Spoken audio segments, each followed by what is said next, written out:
Okay, this is going to be my multi-part attempt at installing this. We had one at our old house, and I had already moved at one point in time, so I kind of knew how it worked. And so I'm going to try to install this one. This is an Aprilaire 600. It was like $200 on Amazon, maybe a little bit more, $240 or something like that. But had good reviews. This is the one with the digital display, and we're going to install it here at our house. And luckily, as you can tell right now, this has got a left output, but everything, I've already opened it up once and looked. Everything is reversible. So I'm actually going to be installing it on the return, just because I have space for it, instead of on the send. So I'd like to mount it right there on the send, but then I'd have to redo all the exhaust piping, and that just seems like an awful lot of work. So I'm going to be mounting it right here on the return, and then bringing my exhaust pipe over and in and poking it in right here. So we'll have plenty of room for that, or not the exhaust pipe, but, you know, the in for from the humidifier. So I already opened this up so you can see. Obviously it'd be a problem with the way it's set up right now because I need it to go the other way. So if it's right in front of there, it's pointing the wrong direction. But everything on this thing is reversible. So if you pop the lid off, which I already did, you pull this little tube out, and when you pull your tray out here, you'll notice that this little black thing can come out, and so can the cover on this side. And when they come out, you can swap them. So then you can put the drain on this side and the cover on this side.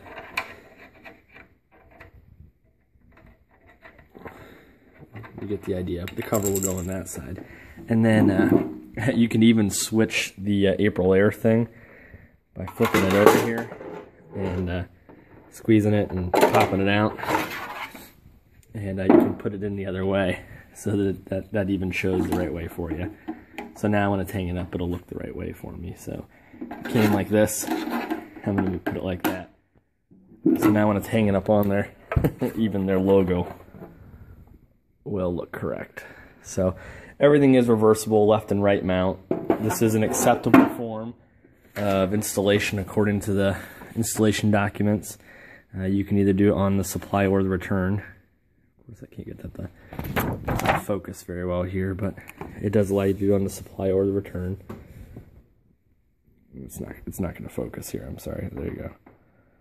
So that's how we're going to do it on the return. And there's a couple of parts that doesn't come with this. It does say on the parts list here some of the things that you're going to need. Those are mounting screws, water supply line, drain line, low voltage wire, the bypass ductwork, and that. So I'm going to go pick that stuff up, and we'll come back to do the installation. Okay, so far all I've done is I've cut a hole, and I put the flange in, and I taped around the flange to make sure it was in, and I put one 90-degree elbow on and attached it. So it's attached to there, so I've got my hole cut.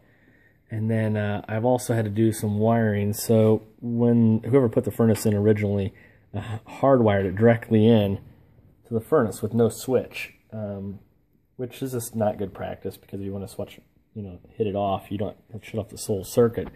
You can just shut it off right here. So it also gives you an outlet. That way, if you need a trouble light while you're working on it, you can turn the furnace off, but still have an outlet to, use it for a light. So I put this juncture box in, and put the furnace on a switch, and then the 24 volt, whatever this thing is called here, now that I'm forgetting, the 24 volt conductor, transducer, whatever the heck it is, that's needed to power everything is also on that box and tied into the switch. So I turn the switch off, it turns the furnace and the 24 volt DC adapter off. So that's all the fodder I've gotten so far. So we'll finish cutting the hole and get everything all set up. Okay, here's the end product. So all you do to get everything set up is, after you use your template, which is actually your instruction sheet. So you put this up there and you cut your hole, trace it out, cut the hole for that, and that mounts up. You do need to buy your copper line, which it recommends you hook up to the hot water if you have a digital thermostat or a heat pump. or I'm sorry, if you're not using digital thermostat, but the digital controller, which I am, and with the April 600 that I have. So it's hooked to the hot water. It just taps right in. Then as far as all your electronics go, a little solenoid here that controls the water flow. One of them goes down to your controller, and the other side of the controller goes up into the panel. And then 2 sets of wires, or if you just happen to buy 18.5, 1 set of cable has to come down and go into the furnace and actually tie into your furnace settings. It's all explained real easy, but this little module, or this little transformer, is really easy to hook up. It just hooks right up to the switch, just like everything else. And it comes up here, and then to test it, you just set it to 7 and let it go. So I did also run, there's a line here that runs up and along the AC line and outside the house there, which I still need to put some zip ties around it here so it doesn't just hang down like that.